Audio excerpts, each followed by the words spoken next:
اگه میترسین یه شب سرمایه زمستون گلخونه‌تون رو نابود کنه و همه چیز رو از بین ببره، این ویدیو دقیقاً برای شماست، چون که میخوام هیترهای گلخونه‌ای برند انرژی رو کامل معرفی کنم و بگم هر کدومش برای چه فضا و متراژی مناسبه. به دلیل نقش حیاتی صنعت کشاورزی و نیاز اون به تجهیزات گرمایشی تخصصی، شرکت انرژی وارد میدون شده و اقدام به تولید هیترهای گازی GH825 و GH845 مناسب فضاهای کوچیک از 400 تا 900 متر مکعب و جت هیتر GH860 مناسب محیطهای متوسط 1000 تا 1200 متر مکعبی و گروه‌های هوای گرم مدل GF2560 و GF2060HI برای متراژهای بزرگتر از 3500 تا 6000 متر مکعب با کاربری گلخونه، دامداری و مرغداری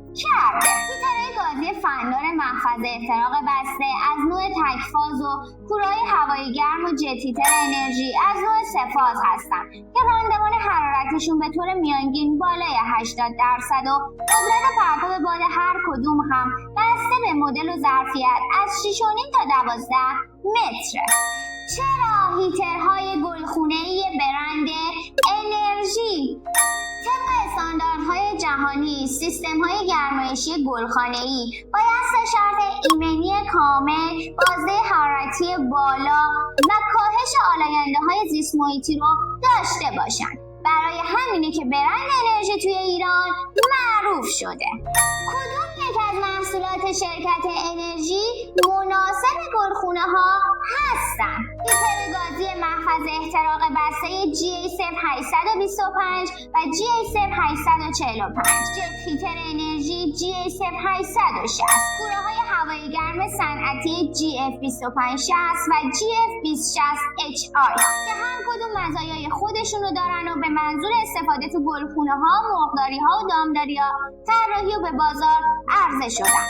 حواستون باشه که اگه اشتباه انتخاب کنید یا محیطتون گرم نمیشه یا مصرف سوختتون سر به فلک میکشه.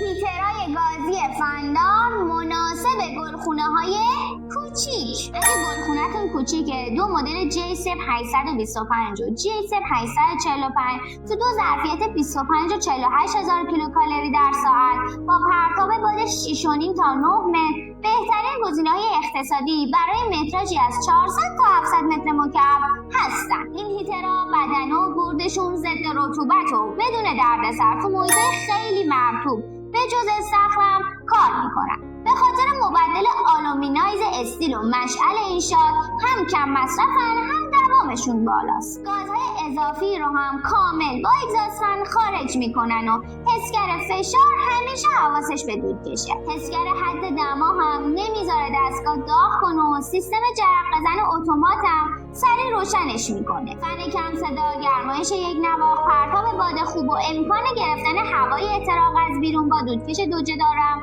از آپشنای خوبشه. جت هیتر انرژی مناسب گلخونه‌های متوسط. اگه گلخونه‌تون حدود 1000 تا 1200 متر مکعبه، جت هیتر GH860 انرژی تو ظرفیت 60000 کیلوکالری در ساعت، پرتاب باد 12 متر، راندمان بالای 85%، مصرف سوخت 6.3 متر مکعب و سطح صدای 75 دسیبل بهترین انتخابه که از برق سه‌فازم استفاده میکنه. جت هیتر انرژی هوای احتراقش رو از بیرون میگیره و دود رو کامل و امن خارج میکنه. واسه همین هوای داخل سالن همیشه تازه میمونه. صدای کم، نسل آویزی بدون گرفتن جا و مقاومت بالا در برابر رطوبت هم باعث شده یه گزینه عالی برای گلخونه‌ها، مرغداری و محیط‌های صنعتی باشه.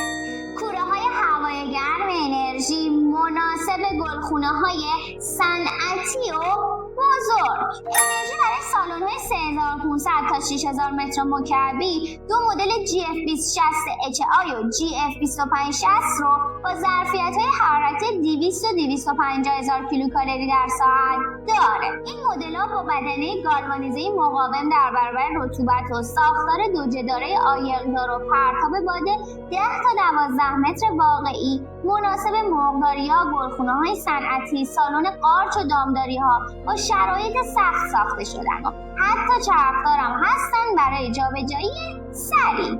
مقایسه نهایی هیترهای گلخونه‌ای انرژی توی جدول ساده.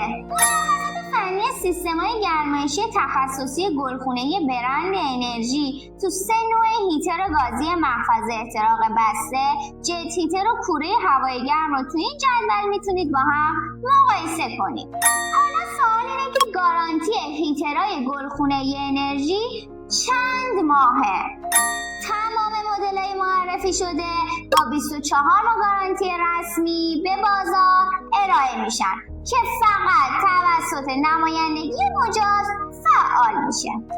اگه میخواین خیلی دقیق بدونین که کدوم هیتر انرژی برای گلخونه شما مناسب تره یا از قیمت امروز این سری محصولات اطلاع داشته باشین، با کلیک روی لینک توی کپشن وارد سایت نماینده رسمی برند انرژی بشین و انتخاب نهاییتون رو انجام بدین.